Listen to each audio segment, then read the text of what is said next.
Hello, everyone, and welcome to this week's episode of the Disney Dining Show. I'm your host, Pete Werner, joined at the table this week by my good friends, Mr. Sean Falk. Hi. Mr. Charles Boda. Hello. Mr. Steve Porter. Hello. And our producer, Craig Williams, back in the production nook. In this week's episode, we are going to talk about, we're kind of looking forward to what we're going to do this year. We're having a lot of discussions about places we want to go. Some special shows that we want to do for the Disney Dining Show. But one of the discussions we had was what restaurants haven't we done that we want to this year? And so I asked everybody to come up with 2 restaurants that they have never experienced before that they would like us to do a review on. And I'm going to start this off with Mr. Boda. Oh, wow. Yeah, so the first is kind of easy. Marie and Enzos, which is the new Disney Springs restaurant, and that's got, I'm lumping all of that in together, so it's also got the quick service pizza place, the Pizza Ponte, and then the Enzos Hideaway Bar underneath it. Disney Springs, as far as just my own experience with it, has a really, really good track record, and they haven't disappointed me with much of their new stuff, with one incredibly notable exception, Planet Hollywood Observatory. Other than that, and that's a big that, everything else that have gone there, I've generally really liked, and so when they have something new, I want to go, I want to review it, I want to eat there. So I'm looking forward to that a lot. The other one, and I don't know what your guys' experience with this, but in Epcot, the restaurant Marrakesh, which I've never been there with anybody who's wanted to eat there, never even thought about eating there before, and so it's kind of slipped past my notice, but I like that style of food. I don't know how well they pull off that style of food, and I'm not crazy into like performances and stuff around me, but like a nicely lit place with the belly dancers and stuff like that I think would be fun. But I'm trying not to ask too many people about what their opinion is on it, though, because I don't want to be colored before going in. But, I like that style of food, and I want to see exactly what Epcot reaches with it. So, yeah, Marrakesh, definitely not on my list of things I'm looking forward to. We'll do it. Now, is that because of this food style or the quality? It's really the food style. I'm, like I was saying before to you guys, before we started recording, I'm not the most adventurous eater in the world. So for me, this is kind of outside my comfort zone. The general atmosphere of the restaurant, I find sterile. And, really? Yeah. There's an energy to it that lacks warmth. I'm gonna disagree completely. Actually, well, this is it's my opinion, how I feel when I go in. So it's not a right or wrong thing per se. It's just how I feel when I go in. That it lacks. It lacks warmth. I find it very, very cold in a way, emotionally cold, not physically cold. But for me, I feel like with the belly dancers and the music that's going on, it's like a party atmosphere almost while you're eating. I don't know. I feel completely differently. I'm thinking more the decor and just the feel of the place. It just does not, when I walk into, Chefs de France in France or Le Cellier, or Rose and Crown, there's a warmth and a charm to it that I just don't get in Marrakesh.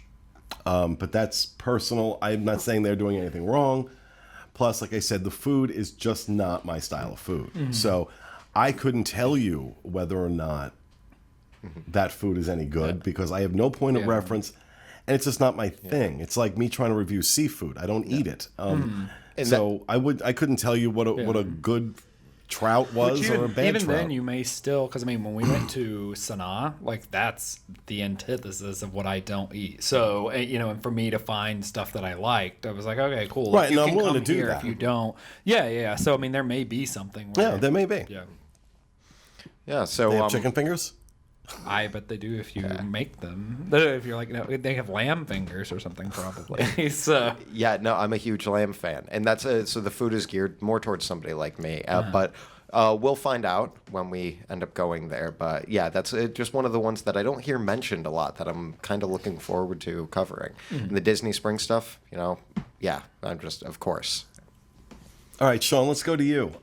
What are the 2 restaurants you are most looking forward to doing this year? Okay, my first choice was the Tusker House. I've never done Tusker House before, and I've heard you guys talk quite a bit about how Tusker great the breakfast is, for it to be character dining, that it's still like is up to that level of like being a really great restaurant. So that's my first choice. Plus, I'd like to get a bit more character dining like under my belt. I've only done 2 character dining things before. And then my other one was Monsieur Paul. It is.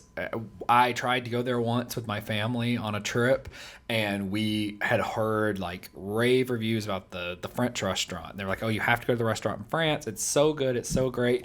We made our reservation. We went. We left. We were like, "It was okay. Like, I don't get it." It turned out it wasn't even the right restaurant. Like, we were at the downstairs restaurant, like Chefs de France or whatever. We were supposed to be at the Which upstairs. I find to be very good as well, but I haven't eaten was there. good. I It haven't wasn't- eaten there in a while. But It was just surprising because it's like they were like, oh, this restaurant constantly gets rated like #1 theme park restaurant in America or in the world or whatever the award is that they always get. And I was like, I was like, I don't think it's that good. So But just so they- people understand, Monsieur Paul, there are 2 restaurants in the France Pavilion, Epcot. Downstairs is Le Chefs de France, which is their, Table service. regular table service restaurant. But then if you go behind the pavilion, like you're going back to the patisserie, there's a back entrance to Monsieur Paul. And that is 2 table service credit if you're on the Disney dining plan. Signature dining restaurant that is, without a doubt, I mean, that is it's arguably one of the best restaurants on property. It is very underrated because a lot of people don't know it's there. It does not have the profile of something like California Grill or Citrico's or Le Cellier. Yeah. But it is it's French food, which some people find to be too rich, but it is it's one of those culinary experiences. These are multiple courses. These are gourmet dishes, so they tend to be smaller, and they tend to be really kind of wild. But especially if anniversary, special occasion, things like that. We took my niece Melanie there for her birthday in September, and I mean, it was like my whole family was like, because none of my family had been there before, and they were all like, "Whoa, this was awesome!" So it's really quite good. It's quite good. So Monsieur Paul, I absolutely can get on board with doing that. Yep. So that and Tusker House. Those are my picks. Steve, what about you? So my first one is the Wolfgang Puck Bar and Grill, which hasn't opened yet in Disney Springs yet, but it's supposed to open this year. And we're not really too sure what's on the menu. And so I know that's kind of a crazy thing to say, well, I'm so excited for something I don't even know what I'm going to be eating. But I've always really enjoyed Wolfgang Puck Express. I wasn't a big fan of the Wolfgang Puck Cafe. No. But just from the concept art, it looks like a modern farmhouse, and I just like the style of the look and like what it looks like it's gonna be. So it's kind of like I'm going in blind, and I could end up being horrible, but I'm just excited to find out. Is this gonna go the way of Wolfgang Puck Express, and I'm gonna love it, or is it gonna go the way of Wolfgang Puck Cafe? So it's more of the excitement of just what's this gonna be. So that was my first one. And then my second one was Cinderella's Royal Table. And I know that sounds silly because it's like, I'm not an 11-year-old girl, but Steve does like to dress like a princess. So here's my we reasoning, support you. is that I've walked through the castle a million times, but I've never actually been inside the castle. And It's a beautiful space. I will tell you, the restaurant is an absolutely beautiful space. I have not had a lot of good experiences there when it comes to dining. But there are a lot of people who love it. And yeah, I just feel like it's a major piece of like the Walt Disney World experience that I haven't experienced yet. Sorry, I said experience a million times, but yeah, I really want to try it. See, I really just want to be in the building actually more than even trying the food. Yeah. But No, I totally agree with that. I'm really excited to try that restaurant, but I will say I agree full-heartedly about Wolfgang Puck Express. Also, I think it's so good. It is. I never see people in there really. Like, it's not packed ever compared to a lot of the other ones. And I mean, I started eating there because I worked at the Rainforest Cafe, like, right next door, and I was like, all y'all should just go right over there to Wolfgang Puck Express because it's like half the price and way better food than what we're getting. We had like a 3-hour wait, and I'm like, you could go right there and eat right now within 2 seconds. And even there, I always get the kids' portions because they're huge portions. Like, the kids' portions are almost the same size as the adult portions. So if you want to spend like $6 for a meal, that's a really great place to go, and you get just as much food as an adult would. So, All right. Now, for me, did you give both yours? Yeah, so I had Okay. Wolfgang Puck And Express. CRT. Or Okay. not Express, but Wolfgang Puck, Bar and Bar and Grill, Grill. and Cinderella's Royal Table. yes. And for me, the first one is a restaurant that opened recently. I just haven't had a chance to go in. The Polite Pig at Disney Springs. This is owned by the same couple that own the Ravenous Pig in Winter Park, which I went to for the first time last month, and it was outstanding. I mean, this place has a great reputation. The Ravenous Pig has a great reputation and well deserved. The food was incredible.